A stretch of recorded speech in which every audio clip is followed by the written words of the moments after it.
Yeah, big, powerful guy. He's got a great set of hands. Got a great shot. He's powerful. He gets the net really well, and he gets that shot off quickly. So, I guess for me, it's just trying to find him in those areas tomorrow and try to, maximize him. What was the experience like down in Arizona? You, Michael, and Austin kind of before the camp even started? Yeah, it was great. It was a lot of fun. Played a lot of tennis that I didn't play a whole lot of this summer, but it was fun to kind of get a part of that. Join those guys. Obviously, we had planned for it last year with the injury happening. It didn't work out, but it was great to get down this year. Some really good skates, good workouts, a lot of good fun time with each other, and enjoyed it. How competitive do those tennis matches get? Yeah, really competitive. Yeah, Austin and Bunce are pretty good. I know I chirped Bunce about it, but him and Austin are pretty close in skill in that game. And like I said, I didn't play much this summer, so I was quite far off. But the compete's hard out there. We want to win in anything we do against each other, and that's why it's so much fun kind of going down there and doing that kind of stuff. Why do you like Steph Curry? Well, I mean, Steph Curry's always kind of been my guy to watch for basketball, especially just shorter guy. A lot of people, didn't think that he would turn out to be what he is now. A lot of people doubted him, and just what he's done in the game of basketball outside of it, it's been remarkable, and it's been something special to watch as a fan. So, the work he puts into his craft that shows every day on the court, it's impressive. And obviously, I have a couple of his Golden State ones, but his Davidson one I didn't have yet. One of my buddies got it for me for my birthday present that I'm very thankful for, and decided to bring it out to Arizona and rock that for the tennis match. Is there a personal goal that you've set for yourself this season? Not really. Just go out there and try and help this team win as many games as I can and contribute in any way I can, of regardless power play, penalty kill, even strength. So for me, it's just going out there, trying to play the game I can, and trying to help this team win games. I'm just thinking with 100 points and how close you came, it's got to be a box you want to check off at some point in your career, I would think. We'll see. I mean, if it happens, it happens. But if that does happen, it means that I'm doing my job helping this team win games. So, like I said, that's kind of the main focus for me right now, is just helping this team win. And if that happens, it happens. It's not like it's going to make me not sleep any better than I am. Do you feel like your game went to another level? Obviously, the points and production down the stretch last year, but do you feel like that's something that you carry over into this year, the way you were scoring more down the stretch? Yeah, I think I just put more belief in myself that I think I already knew, but just kind of got away from a little bit. Obviously, when you're playing with one of the best, if not the best goal scorer, possibly definitely at this time right now, and it's hard to try and shoot a lot, but I think I kind of got away from it a little bit. Started kind of using my own shot. Obviously, goalies know when 34 is in the ice that you can score from a lot of angles, a lot of different ways. So I think that's where me and Bike, I think, really changed things, is starting to throw more pucks on the net, kind of confuse goalies, make them play more honest to us, and obviously it worked out. What about Austin? Do you think he can hit 60 again? Yeah, I don't see why he can't. Hopefully, whatever games he played last year, missing a couple with injury, a couple other things, I see no reason why he shouldn't. So, like I said, for us, I don't think anyone's kind of trying to set a self-goal of hitting something. I think it's just as a team trying to be the best we can be and try to help this team win. Mitch, what do you remember of Victor as a teammate in London and what he could possibly bring to the Blue Line he's called upon? It's a nice mustache, first off. I didn't see that until now. Nice. I like the new style the boys are bringing this year. But, yeah, Vic's a great guy. I mean, he's an honest worker. He's such a smooth skater up and down the ice, makes a lot of great offensive plays. I think that works really good into our lineup. We have guys that like to jump in the rush. Obviously, our playing style is to have a lot of people join the rush and make plays on it. So with his smooth skating, with his quickness, he can make a lot of great plays going up in that rush, and we've seen it through a couple weeks before the training camp started, just how he's so smooth and kind of just glides to that ice, but still is so quick and so fast and agile on his feet. So I think his role will fit ours nicely. How involved were you in the recruitment process there? Yeah, I got a couple calls about him, and I've known Vic for a long time. We've played together since, I don't even know, probably 7, 8 years old. We kind of always know each other, played with each other. So he's always been a guy that's has great skating ability, makes great plays, and it's kind of the same thing in London. I was super thrilled to get him when we were there, and made our team even better. So hopefully he keeps playing his game here, and we'll see what happens. But with his skating ability and his playmaking ability, he can be special. You're listed up to 181 in terms of pounds coming into camp. I'm wondering how putting on a few extra pounds might help you this year. I don't know. We'll see. I mean, just stronger. Obviously, that's kind of always a thing, and just try to always put on weight, try to always get stronger in the off season. I think my trainer and I have done a great job this season of working on the things we wanted to, of getting more powerful and quicker off the line. So I'm proud of that. Proud of the adjustments I made throughout this off season to try and eat healthier, eat better, and get the right food in me. And hopefully it pans out to making it a successful season again.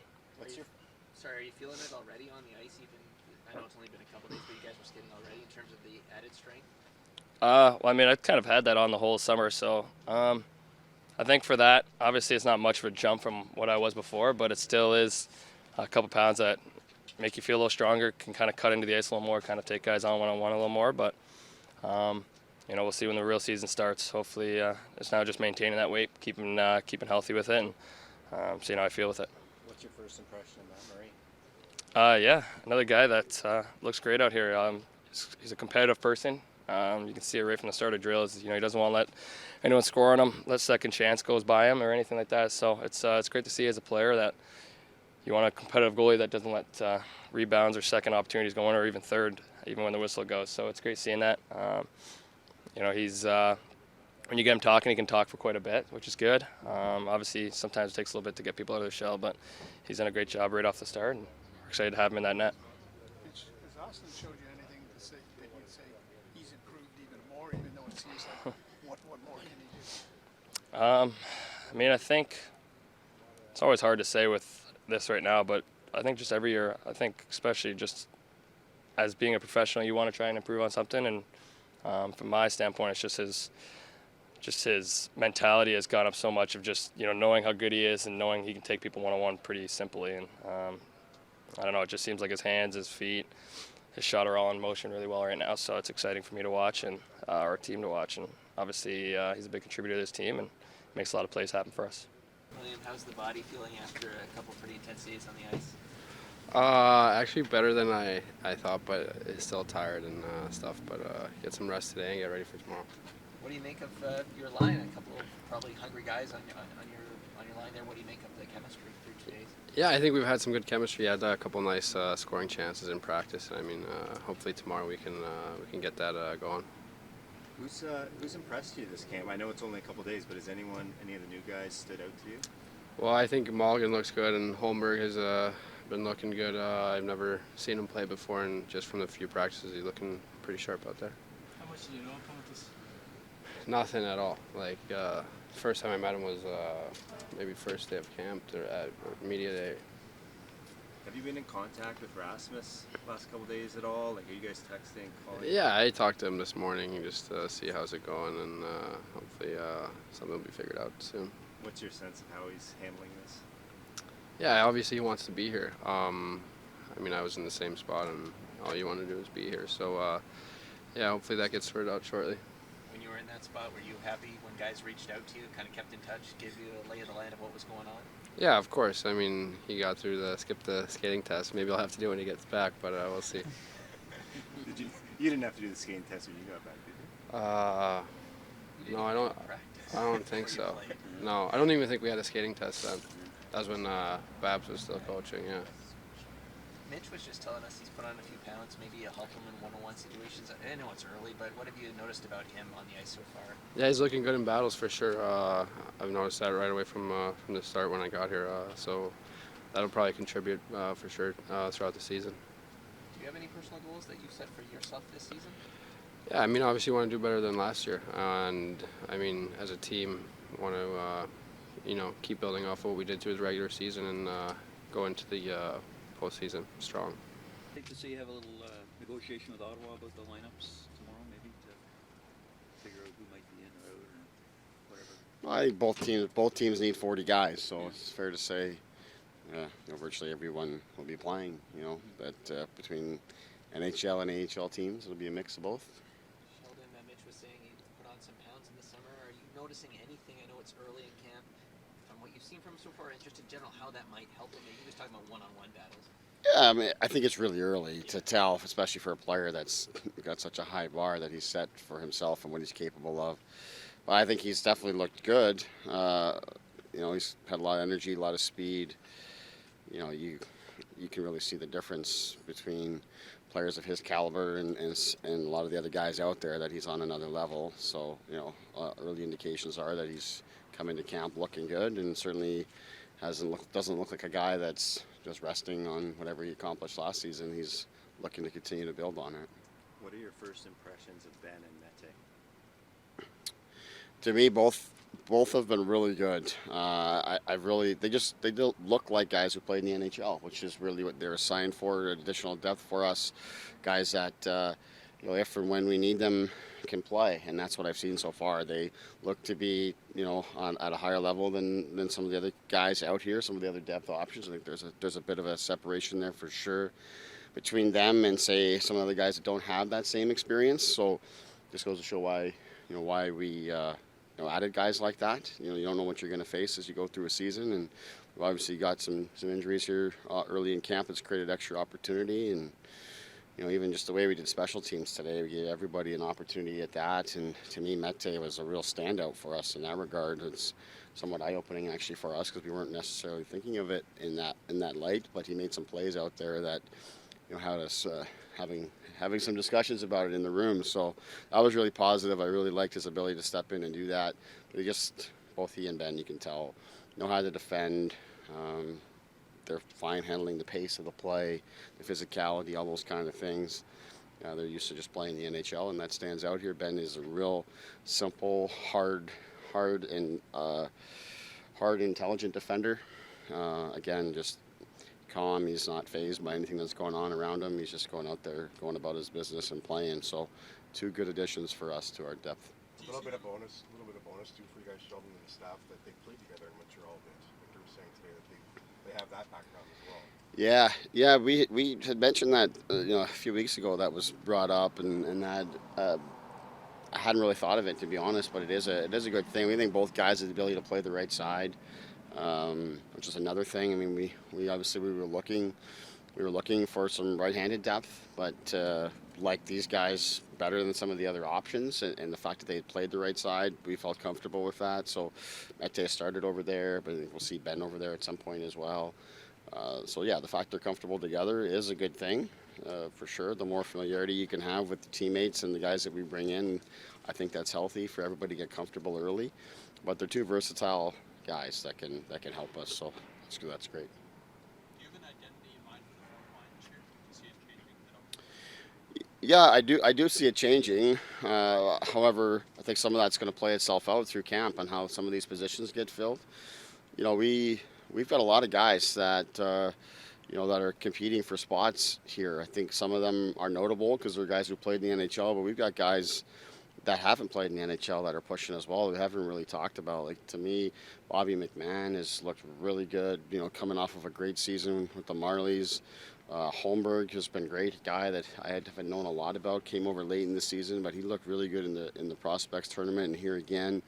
Obviously, we talked about Robertson before, and Steve's. We've got guys here. Joey Anderson's played games, did a good job for us last season. Great season with the Marlies. He's off to a good start here. So we've got a number of guys there that they're not really being talked about a lot, but these guys we're considering. So we'll see how this all plays out. But what I like is, I think because we have such versatility, be it with Kerfoot and Yarncroke that can both play center if we need them to. That gives us additional options there. Obviously, we know what David Kampf can do. So all these things are going to play itself out over time, and our bottom six, I think will look, certainly it's going to look different because the people are different, but I think there's going to be different elements there that will help us. How do you weigh the young guys versus what and some of the older guys? Yeah, I mean, I think the natural instinct is to go with the older guy and the experience, of course, but I think for us, I've talked to our older guys that they're competing for their spot, and they know that coming in here. Whether that's Clifford and Simmons, guys who've played a long time in the league and have helped us, or if you're a guy like, say, an Aston Reese as an example, that's come in. Like, these guys have played in the league, and they're comfortable and all of that, and, but they know they're competing for positions, and they know that there's young guys that are hungry. And I've told our older guys, those young guys are going to get opportunity to show us that they're ready. So, over the course of the next few weeks, we'll make some of those decisions, and some of the decisions will play out over time, over the course of the season. No matter how the roster shapes out, we can make some decisions after the fact. How does that dynamic play out in the room, sort of with players' emotions or whatever? Because you love the competition for jobs, but some guys are obviously going to be in the next week or two disappointed. Yeah, I mean, that's the nature of it. I think it's a sign that we're a good team. That even in a season where we've had some players leave, which is natural in the league. If you're a top team in the league, it seems like those are the teams that are losing guys every year. You still have a lot of competition here. Speaks to the depth that we've accumulated, some of the progress that players made at the American League level. Some of the guys like Obe Kubel and Gaudette and that guys that are coming here with something to prove. Like, it's a good mix all the way through. And there's only so many spots available. Salary cap will play a role in how things play out as well. But whether it's opening day or whether it's overtime, as injuries or whatever might happen, or cap space opens up and other guys can come up and down, things will play itself out, and we'll make sure we find the right players. Something for tomorrow, Group 1, Game 1, Group 2, Game 2, do you figure? Or how does that look? It's not quite as simple as that. We're going to make some changes to the group, to the two groups, and mix them up a little bit. As far as the staff, the coaching staff goes, you guys fully on the bench for both games then? I'm going to be on the bench for both games. We're going to mix in some of the Marlies staff, or I should say all the Marlies bench staff, within the two games as well. So we're going to involve both staff in the two games. I think it's a great opportunity. We've worked very closely together leading up to camp. Obviously, it's important that we continue to build that relationship and have developed great relationship with Greg Moore, and of course I know AJ McLean and John Snowden's been in the organization for a long time, so it's a good chance on a doubleheader day like this to give them some opportunity there to be a part of it. Will there be a shootout in both games? I haven't heard anything about that, so I'm not planning on that to be the case now. How tantalizing a prospect is Curtis Douglas at 6'8", if he can put it all together? Yeah, he's a guy that's come a real long way over the last year. I think when he was in this camp a year ago and just coming into the organization, he was a real project, but he's worked extremely hard. I know they love having him around the facility. He does what's asked of him, pushes himself, puts in a lot of work, and made great strides with the Marlies to the point where he was one of their more relied upon and trusted guys. And he's kind of coming into his own a little bit physically and figuring out what he needs to do to succeed. So he's a guy I'm excited about going into this camp. I think he's a guy at the same time, I think, as I'll call it a second year in the organization here. We're expecting him to continue to take steps and push and be one of these guys that we're talking about for fourth line positions on our team. I think he's, as an example, he's not going to play tomorrow, but it's because I think he's got more to give. And from prospects tournament on to this, I think he's going to have to keep pushing. But I know he'll get in later in the preseason and continue to challenge for a spot. When was the last time you coached a doubleheader? I don't know that I have. I don't want to be honest. I have to think back. Yeah, I don't think so. Maybe back in my junior A days or something like that, but I don't think so. Whose idea was it? It's just kind of unique. Yeah, it's something Kyle and I talked about. I think that one of the things that happens is over the course of a preseason is like the volume of games you need to get in, because you got a lot of guys who want to compete for spots, and a lot of players want to play in games to compete for those spots, and you want to see them in games to evaluate them. But as the more games you play, it eats away at the number of days where you can practice, and I like the ability to do both. So the idea of a doubleheader was discussed, and we were able to make it work with Ottawa. So I'm happy to put it to have the opportunity to get two games in the same day, and then as a result, we can see the effect. We'll take Sunday off as a chance to regroup, and then we'll come back and have two consecutive practice days once again before we play. So I really like the ability to have that. It's somewhat rare through a preseason because you're often playing usually every second night. Do you envision using multiple goalies in both of those games, or do you have one guy? Yeah, no, we'll have Samsonov and Shalgren will play 40 minutes in each of the two games. I think Samsonov has the 7 o'clock game. Shalgren will play 40 minutes at 1, and then they'll be backed up. I might have confused myself on this one, but they'll be backed up by Ferguson and Petrozelli to play the 20 that's remaining for them. How has Austin showed you that might make you believe he's improved at this point in time and make you think he can go higher? Well, in terms of, you know, if he's improved, I think I go back to the Marner question, which the bar set is so high. I think it's a little early to make statements like that. Your expectations are so high, but I would say that he's delivered on those expectations, as has Mitch. It's clear that he stands out as a world-class player that's on another level on the ice. That's what you want to see, and that's what he's done.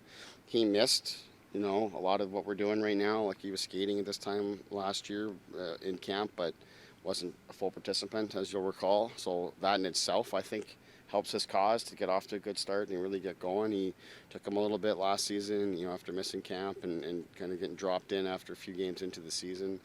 So that in itself, I think, will help. But we've all come to know Austin here now. He's a guy that doesn't get comfortable. He's not content, both in his own game and what he's able to do to help lead us to greater heights as a team. So he's extremely focused, and he came into town here early to get some work in, to be around the team, and to help push the group here on the skates leading up to camp itself. And that's another sign of his growth in leadership. Is there any reason why Murray's not playing tomorrow or not dressing tomorrow? Murray's just because of. We just thought between Samsonov and Shalgren, we want to get them a little extra work, and at the same time gives us a little extra time for full practices for Murray to get going. So, the plan's for him to go on Wednesday.